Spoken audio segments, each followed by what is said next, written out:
On est parti pour le premier point actu hardware de cette semaine, de ce lundi 22 février 2021.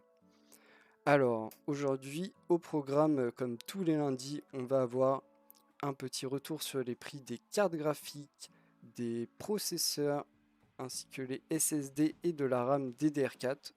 Donc on va pas tout détailler, mais les principaux changements et les tendances. On continuera avec le top 10 des ventes de Steam de la semaine du 15 au 21 février. Pas énormément de changements, mais quelques nouveautés.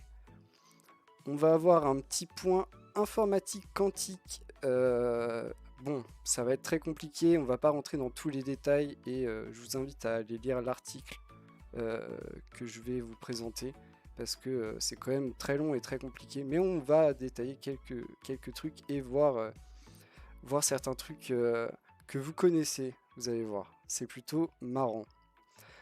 On aura ensuite un petit point cybersécurité, on parle encore une fois des Mac et d'un malware assez étrange pour une fois, on ne sait pas trop à quoi il sert.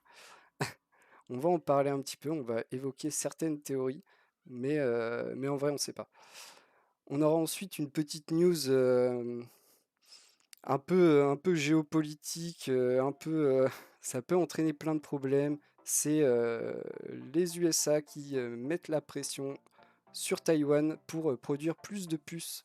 Euh, et pour une fois, pas pour les ordinateurs ou les consoles, pour les voitures. Donc voilà, hein, c'est des histoires de grosses économies et de beaucoup d'argent.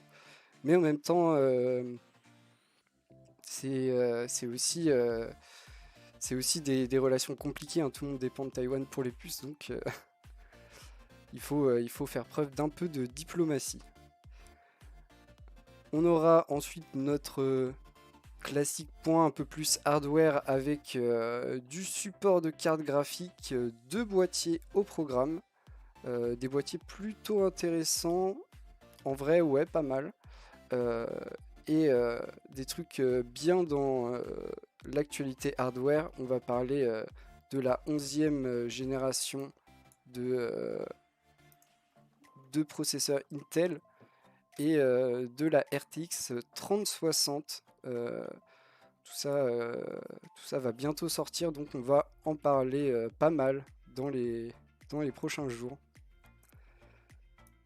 Voilà ce qu'on a au programme aujourd'hui. On va commencer tout de suite avec le début, les prix, et on commence par les cartes graphiques.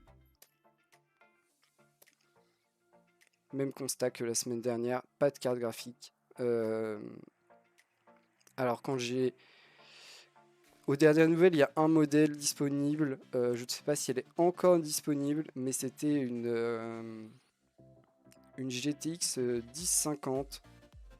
Donc pas la folie, elle était à trop cher. Je me souviens plus exactement, un peu moins de 200 euros. Trop cher.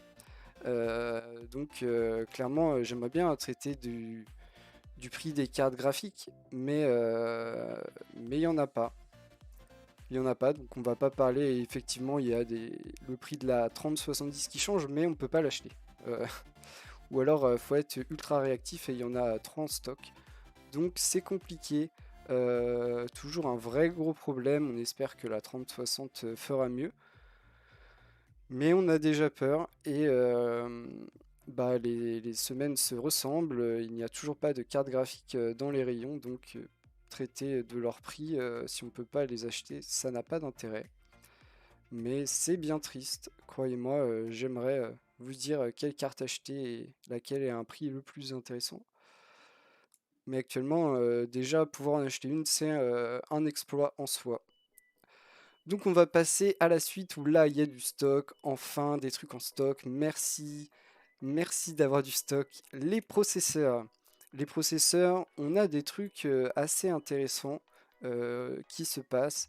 On en a parlé en fin de semaine dernière, mais Intel a annoncé aux États-Unis une baisse des prix sur sa 10e génération. On avait vu que chez nous, En termes de processeurs accessibles, c'est-à-dire les i5 surtout, euh, on était à peu près déjà sur ces prix-là, donc on avait déjà subi la baisse, ce qui les rendait intéressants en termes de prix, en plus d'être disponibles. Et là, on voit que sur le haut de gamme, voilà, ça suit. On a des processeurs haut de gamme 10e génération chez Intel qui sont à des prix plutôt intéressants. On a le i7 10700K qui se retrouve à 336 euros. Il prend une petite baisse de 30 euros, une petite baisse plutôt agréable. Et on a aussi le i9 10900K, donc un peu le fer de lance de cette 10e génération, qui prend un moins 88 euros et qui passe en dessous de la barre des 500 euros pour s'afficher à 482 euros. En vrai, des prix plutôt intéressants, un i9 avec un bon potentiel. On rappelle qu'il a 10 cœurs, donc vraiment on peut en faire beaucoup de choses. À moins de 500 euros, c'est quand même plutôt attractif. Encore une fois, ça montre que Intel croit fort en sa production et est à peu près sûr de fournir des stocks sur sa 11e génération. Encore une fois, c'est possible. À noter que Intel grave, enfin, la finesse de gravure de leur puce encore en 14 nanomètres, donc indépendant des pénuries sur les chaînes de production en 7 nanomètres d'AMD ou en 8 nanomètres de Nvidia. Donc potentiellement du stock, hein. En vrai, ils peuvent, s'ils se débrouillent bien, arriver à avoir un stock conséquent disponible à la sortie, de quoi contenter les premières vagues d'achat, bien mieux que quasiment tous les autres produits high-tech ou électroniques sortis ces derniers temps, en enlevant peut-être Apple et ses iPhones, mais encore différent. Passons chez AMD, parce qu'il y a un peu de changement aussi chez AMD. La disponibilité est encore parfois un peu lacunaire, mais on en trouve. Malheureusement, le Ryzen 7 5800X se prend une petite augmentation de 20 euros et passe à 500 euros tout de même. Très bon processeur, mais à 500 euros, c'est quand même un chouïa cher. Et au contraire, on a le Ryzen 5 5600X qui baisse de 20 euros et qui s'affiche à 370 euros. C'est un peu cher, mais bon, c'est le seul moyen. Les stocks ne sont pas encore massifs et malheureusement, AMD a toujours des problèmes en termes de production, hein, donc voilà, il faut faire avec ce qu'on a, ce qui fait que les prix sont encore élevés sur la dernière génération de processeurs AMD, malheureusement. Au moins, il y en a. On peut en acheter, il y a du stock, il n'y a pas seulement 5 produits disponibles et les stocks ne durent pas 5 secondes montre en main. Donc c'est déjà ça. Il manque encore un peu de disponibilité du côté d'AMD. Intel n'a pour l'instant pas de problème. Ils n'ont pas récemment sorti de nouvelle génération. Ils vont bientôt le faire et là on pourra juger. Mais visiblement ils ont pas vraiment peur de subir de pénuries, sinon ils baisseraient pas leur prix comme ça sur leur génération qui est encore actuellement la dernière sortie.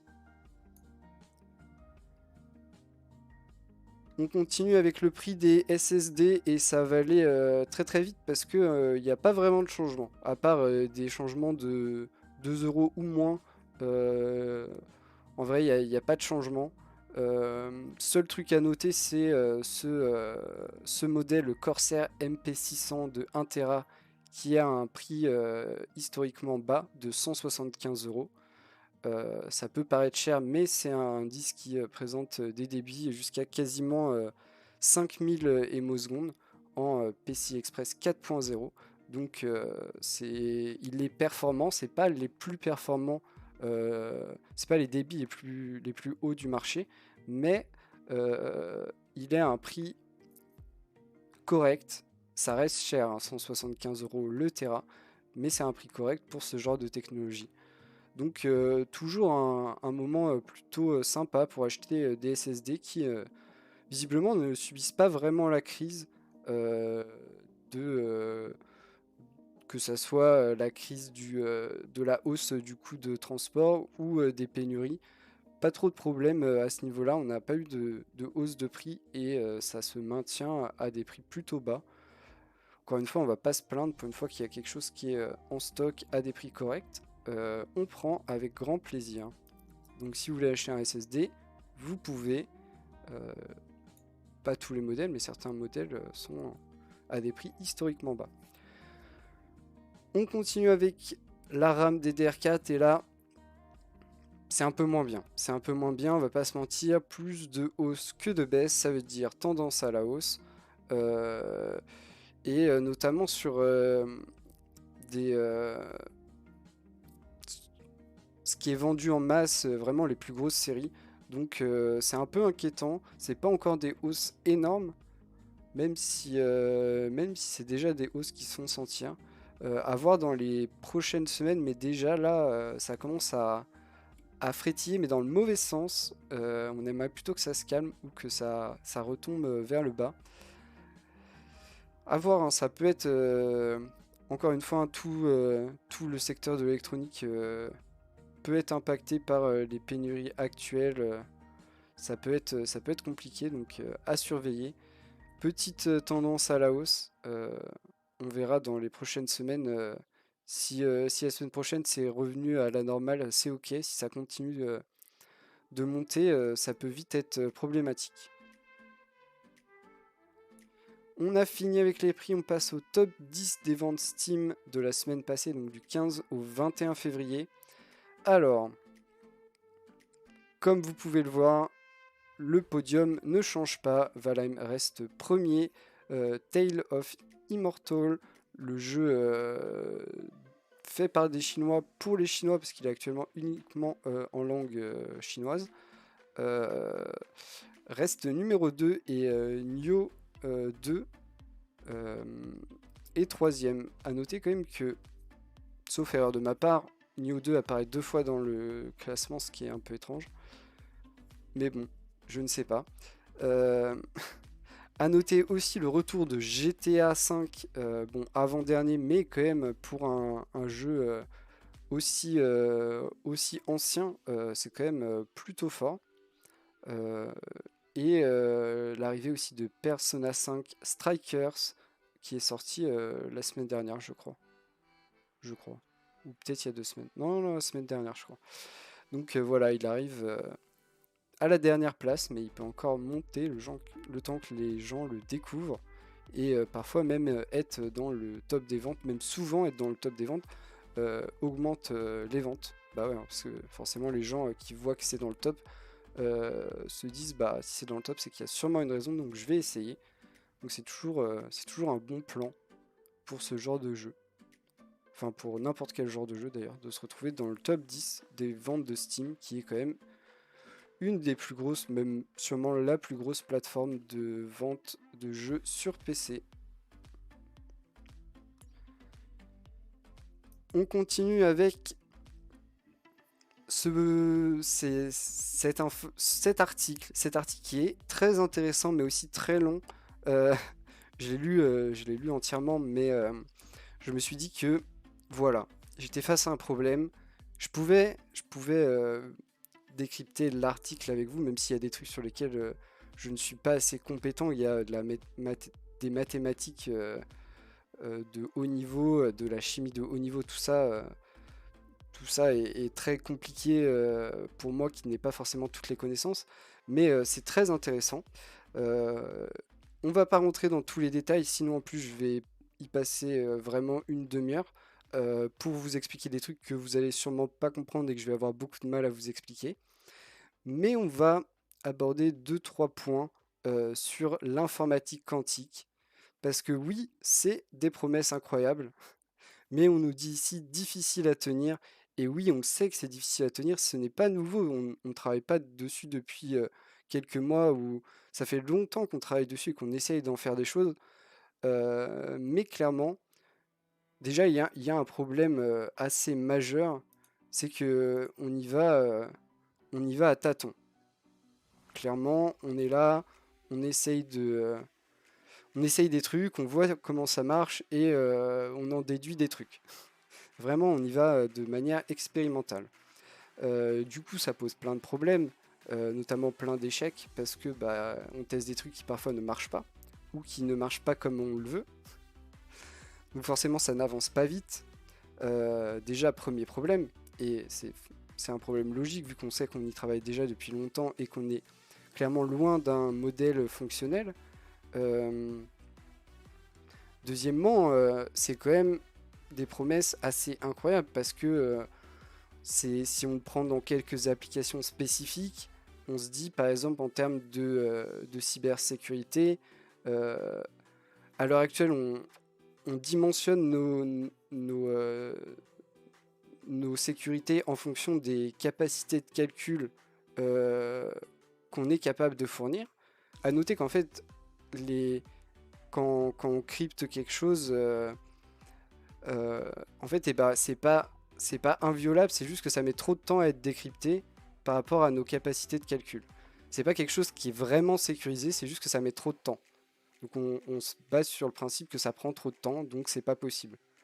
Mais si on trouve un moyen d'avoir plus de capacité de calcul, ça n'existe plus, et notamment l'informatique quantique permettrait de casser quasiment toutes les sécurités de réseau qu'on utilise actuellement, parce que ces sécurités sont dimensionnées sur les capacités de calcul des plus grands supercalculateurs actuels, et pas sur les capacités de calcul d'un ordinateur quantique qui sont largement supérieures à ce qu'on fait actuellement.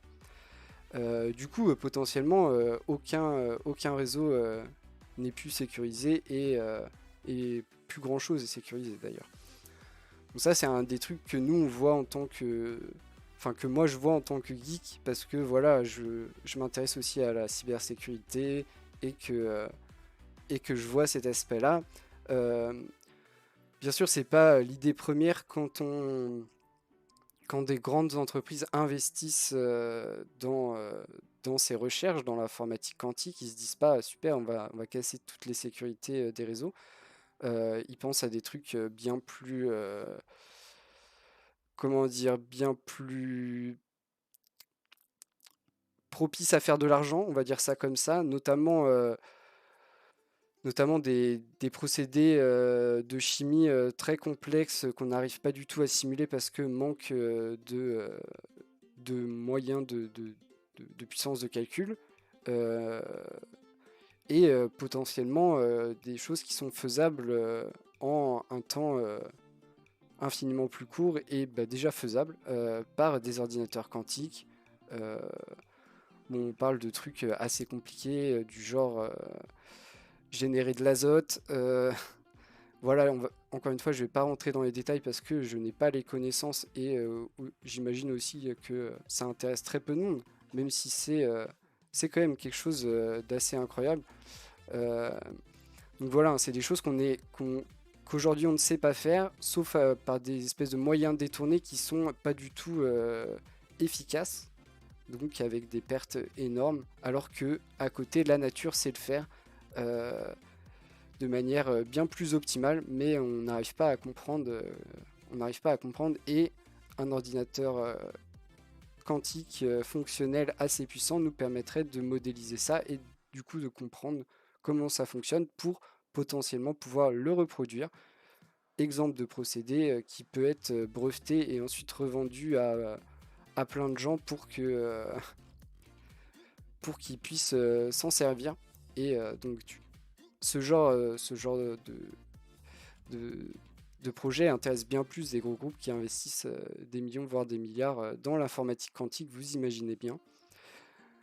Le problème à l'heure actuelle de l'informatique quantique, c'est principalement sa fiabilité ou son inefficacité.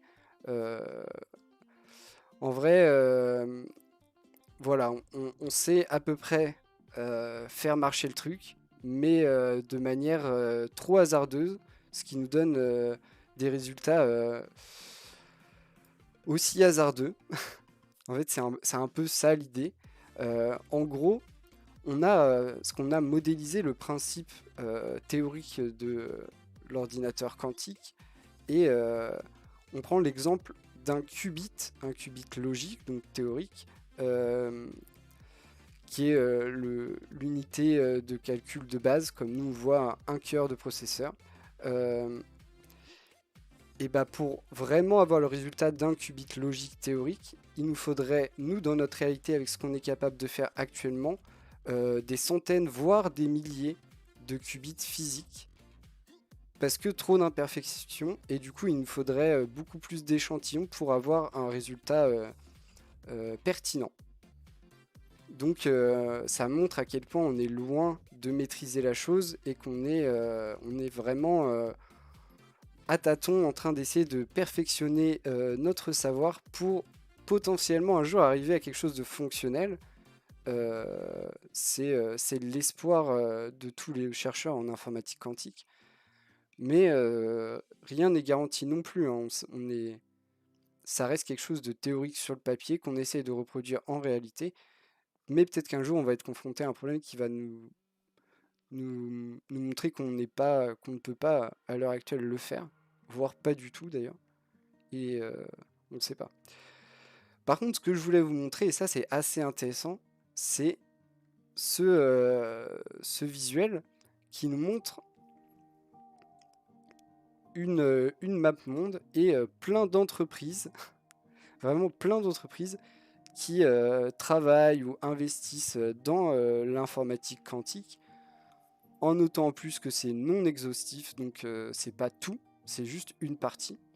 Donc vous voyez, hein, il y a du monde, bon, principalement dans l'hémisphère nord, mais aussi en Australie, beaucoup en Europe et aux États-Unis, mais aussi en Chine, au Japon. Ça travaille dur et vous reconnaissez, j'imagine, plein de groupes. On y voit Microsoft, Intel, Google pour la partie Amérique, mais aussi Fujitsu, Mitsubishi, Huawei, voilà, ou même Airbus pour l'Europe.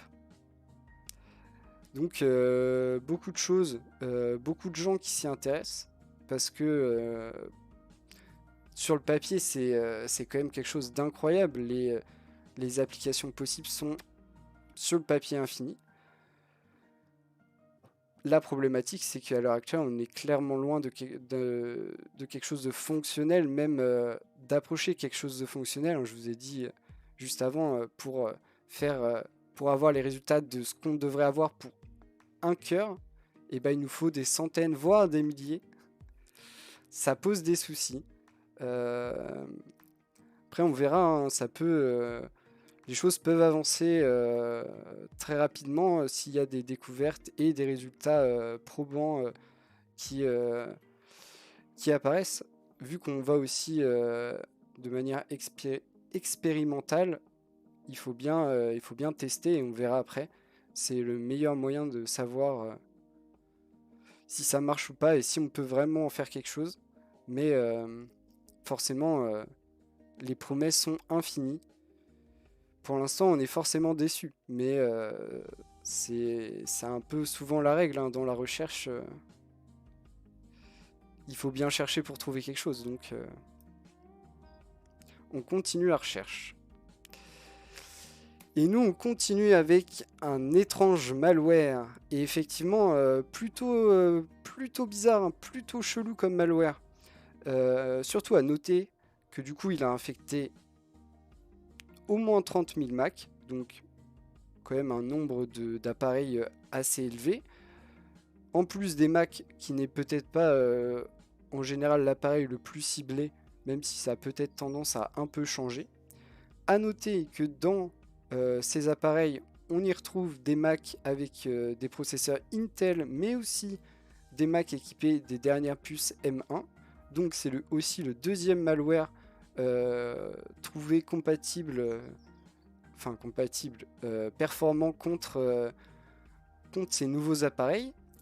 Mais c'est pas ça le plus étonnant. Le plus étonnant, c'est que on ne sait pas à quoi il sert. Et ça c'est un vrai problème. Autant le premier malware trouvé, on savait, il était là pour récupérer des infos, nous envoyer des pubs, le genre de petit malware bien chiant que beaucoup de gens récupèrent malencontreusement. Mais là,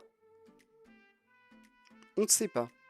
Il est présent dans au moins 153 pays, donc diffusion mondiale. C'est assez étrange. Pour l'instant, il est inactif. Il ne fait rien. Le seul truc qu'il fait, c'est après avoir infecté votre appareil, il envoie sur un serveur l'adresse à partir de laquelle vous l'avez téléchargé. Donc à l'heure actuelle, c'est tout ce qu'il fait. Donc c'est un peu étrange. Deuxièmement, il a une fonctionnalité d'autodestruction. Alors c'est pas nouveau, c'est pas le premier qui a une fonctionnalité d'autodestruction, mais en général c'est pas utilisé pour ce genre de virus. En général, c'est plutôt utilisé pour des attaques ciblées et derrière ne pas laisser de traces quand on fait ce genre de diffusion sur plus de 30 000 appareils dans au moins 153 pays. L'idée de ne pas laisser de traces, c'est un peu perdu. Hein.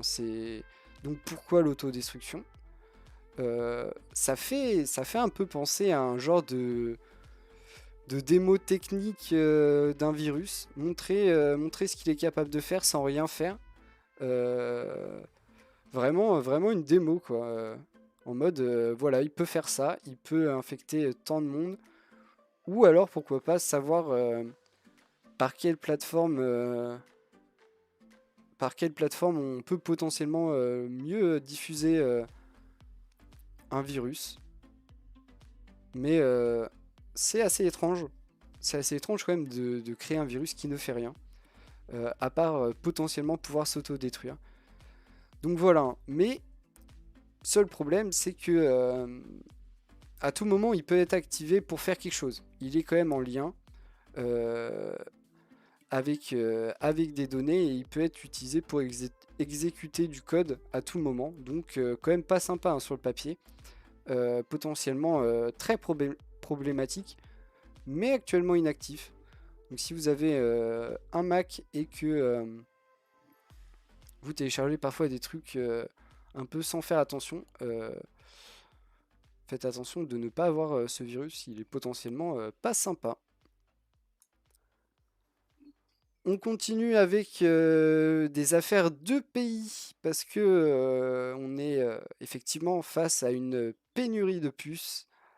YoKitCash, pénurie de puces qui touche plein de secteurs, mais ce coup-ci, les États-Unis, ils ont décidé de mettre la pression sur les fournisseurs. Les fournisseurs, c'est toujours les mêmes en termes de puces, hein, c'est Taïwan.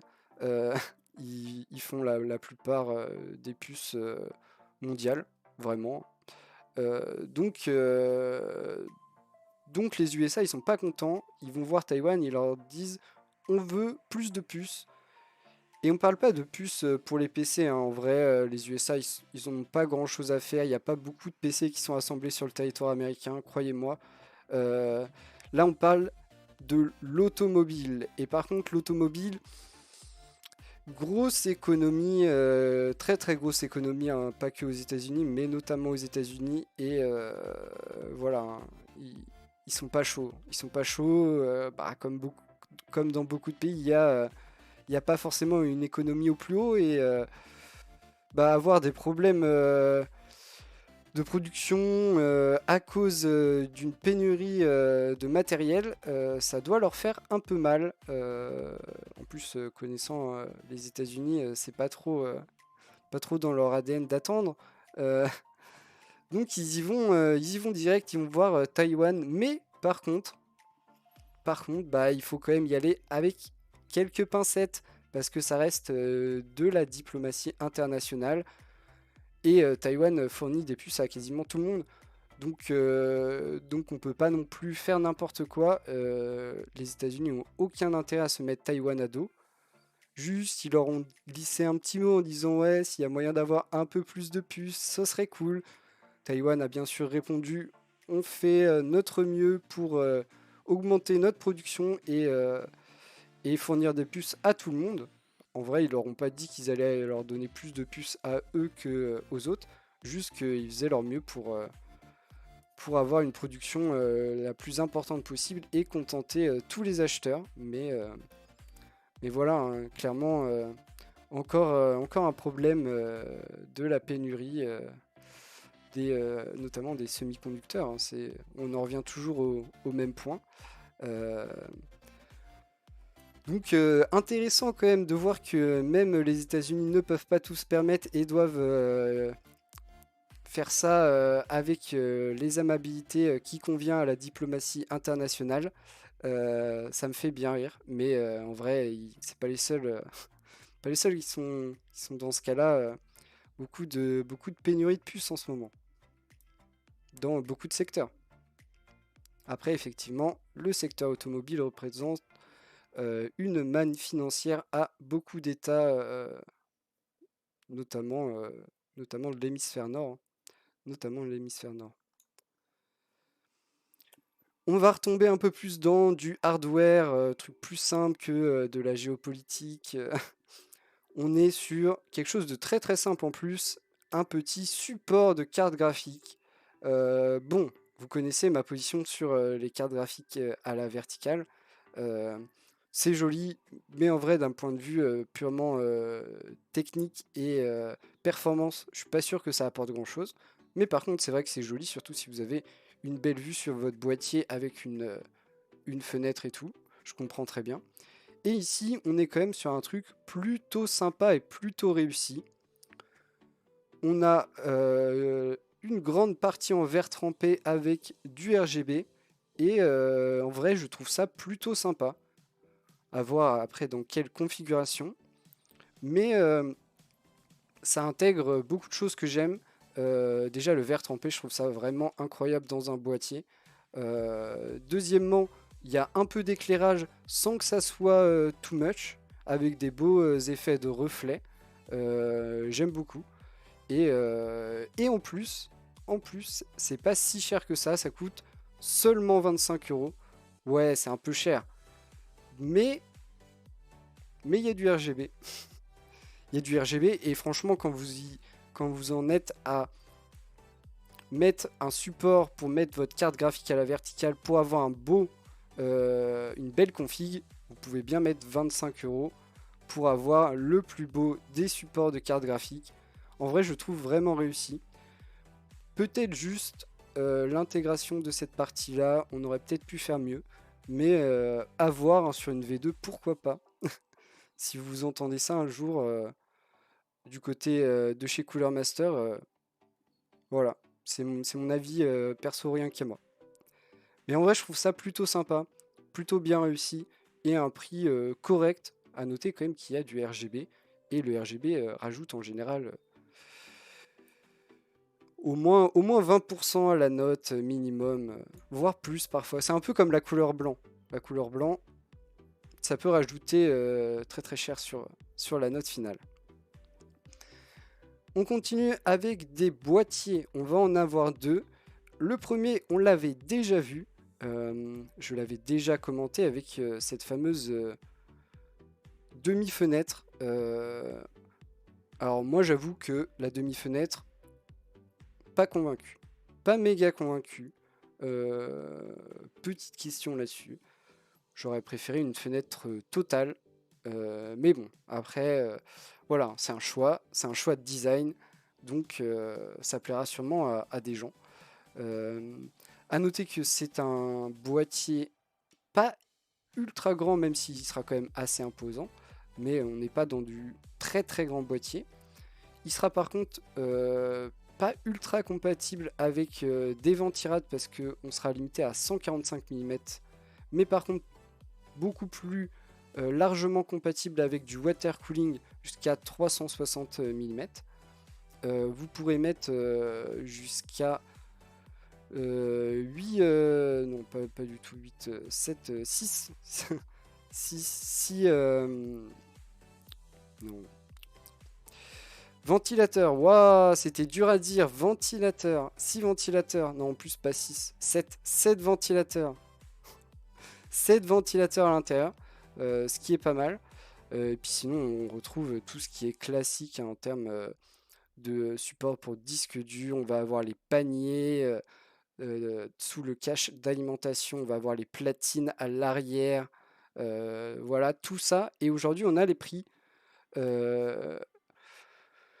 je vous avoue que je sais pas. Je sais pas, en vrai, peut-être, parce que c'est quand même plutôt correct comme boîtier en termes de compatibilité, en termes de design, il est plutôt travaillé. On est sur des, euh, des matériaux de bonne qualité. On est plutôt sur du haut de gamme. En plus, ils sont livrés avec 4 ventilateurs, les 3 en façade et un à l'arrière. Et on a du coup 4 versions, 2 versions RGB. On a la version blanche RGB qui coûte 154,90 €.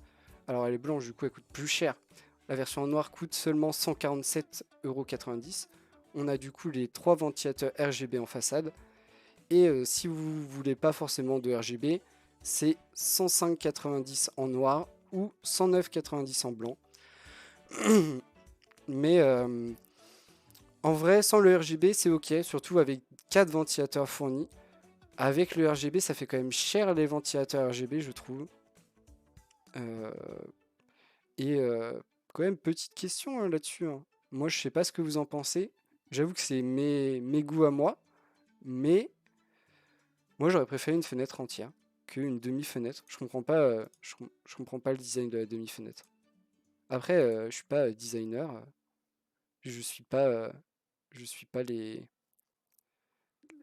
courants et tout. Peut-être que c'est la mode en ce moment, j'en sais rien. Mais je trouve ça un peu bizarre, un peu étrange.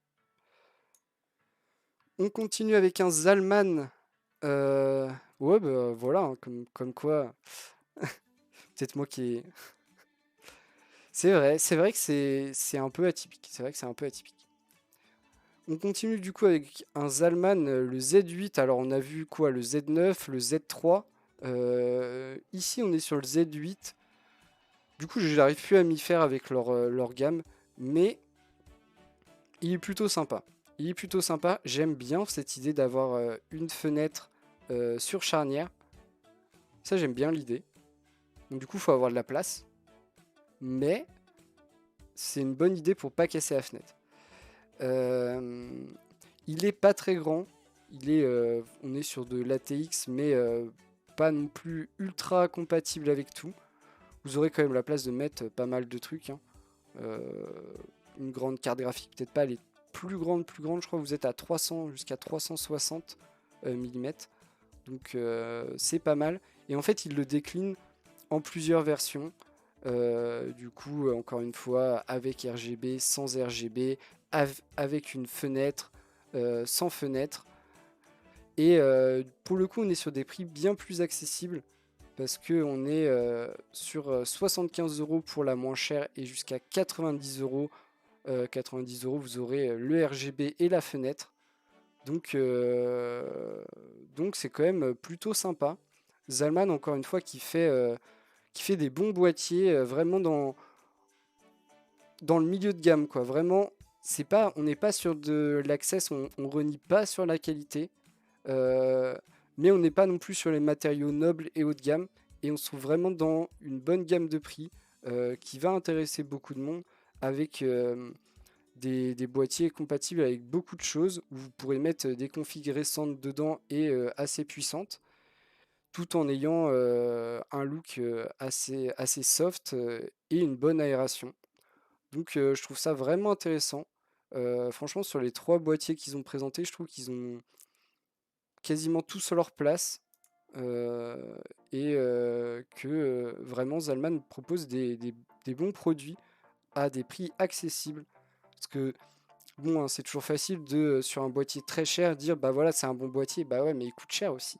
Là, ça semble être des bons boîtiers à des prix vraiment accessibles. Donc c'est plutôt cool, plutôt sympa de voir ce genre de produit arriver. On va continuer avec un gros morceau. On va parler de la 11e génération d'Intel Yotoni et plus particulièrement du i5 11400, donc le i5 qui est le plus accessible, le moins cher. On a eu des tests, on a trouvé des tests et il s'avère que il a du potentiel. On peut dire qu'il a du potentiel, ce petit processeur. Déjà, à noter qu'il est meilleur, bon, c'est assez normal, mais il est meilleur que la génération d'avant. Il est meilleur de 34% en monocœur sur la génération d'avant et 16% en multicœur. Donc c'est plutôt un bon point. À noter en plus que en vrai il n'y a quasiment pas de différence en termes de caractéristiques techniques. On est sur les mêmes fréquences. On gagne 100 MHz en boost, mais bon, ça fait pas une vraie différence, pas au point de justifier 34% meilleur.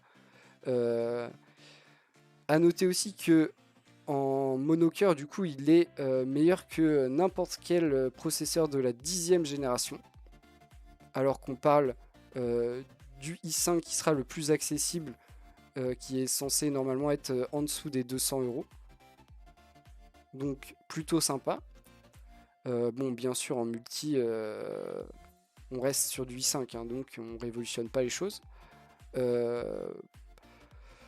Et que bah, sinon, effectivement, on est en dessous, les AMD dernière génération, mais on n'est pas non plus sur les mêmes prix. Hein. Faut pas, ici, on parle d'un processeur qui doit être à moins de 200 €. On a vu le 5600X, il est à 370. Donc il faut aussi relativiser. Et aussi à noter que la RAM utilisée pour ces tests est de la RAM plutôt basse fréquence. On est à 2133 MHz. Donc on peut encore aller grappiller des performances et du coup des points sur ce benchmark. Mais en vrai, je pense que je maintiens ce que j'ai dit, que les gammes les plus accessibles sont probablement les plus intéressantes dans cette 11e génération et probablement pas les plus haut de gamme. Parce que, encore une fois, hein, le i9 il va être vendu cher et on aura effectivement on aura peut-être des meilleures performances en monocœur, mais quand vous achetez un i9, c'est pas forcément les performances en monocœur qui vous intéressent. Vous savez que vous allez avoir soit de l'applicatif lourd, soit du gros multitâche, sinon vous achetez pas un i9. Donc voilà, on verra une fois qu'ils seront vraiment sortis et qu'on aura des tests à ne plus savoir qu'en faire pour se faire une vraie idée. Et aussi, on verra sur les vrais applicatifs, parce que là, encore une fois, c'est du benchmark hein, qui nous donne une idée, mais pas une réalité non plus. Mais c'est déjà intéressant de voir ce que ça nous promet.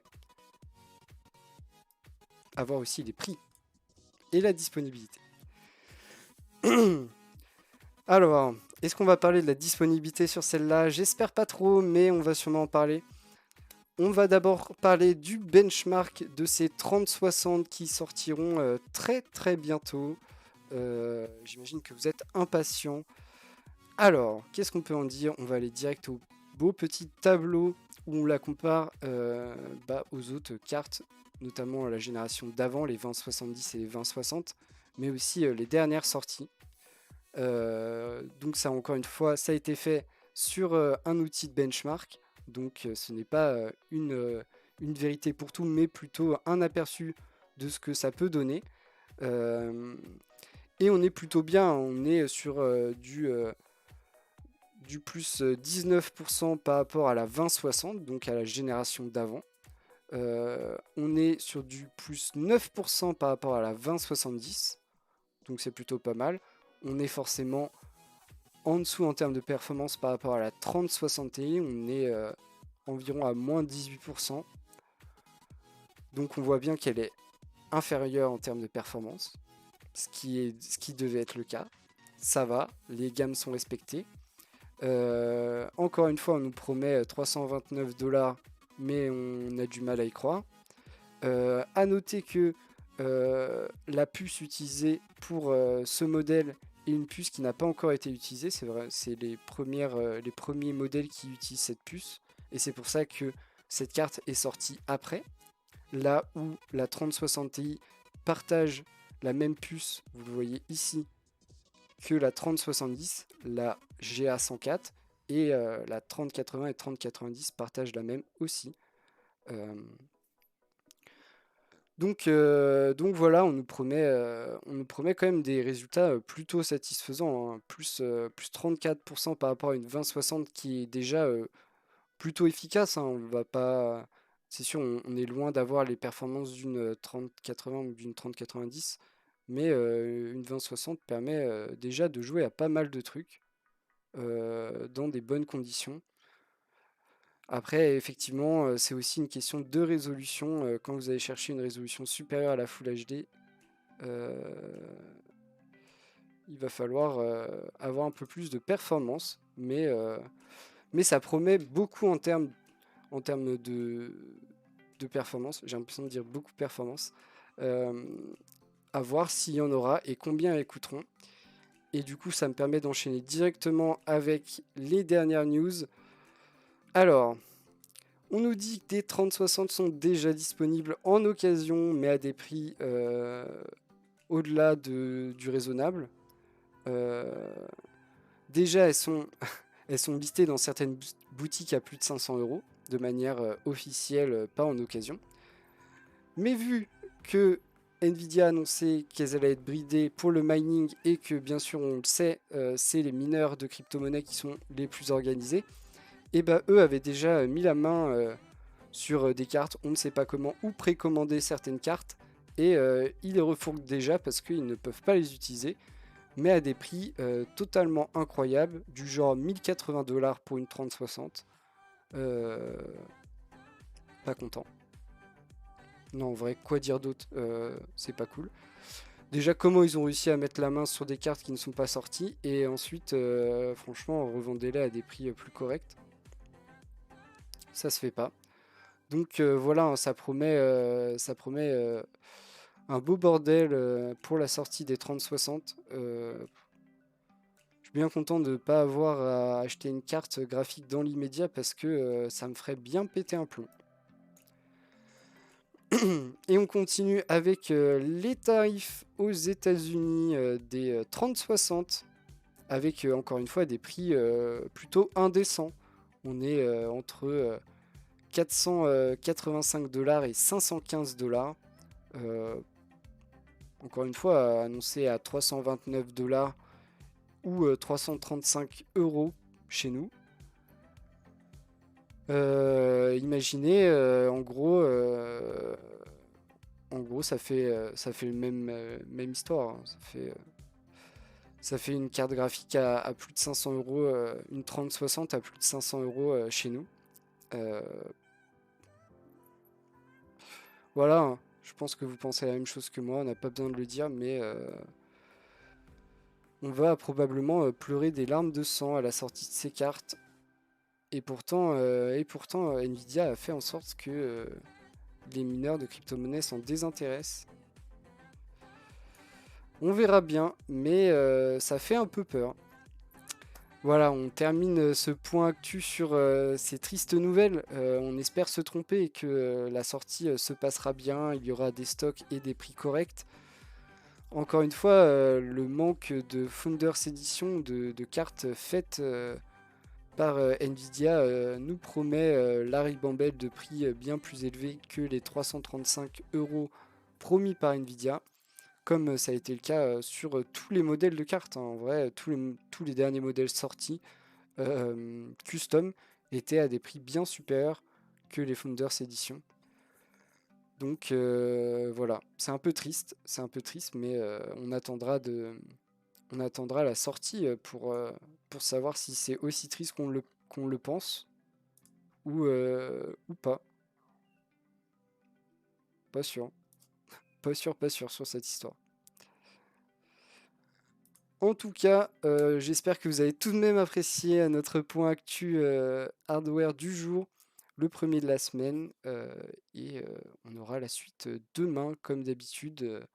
N'hésitez pas à faire des retours, je lis tout et je réponds à tout avec grand plaisir.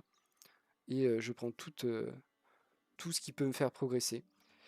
Et voilà, à demain.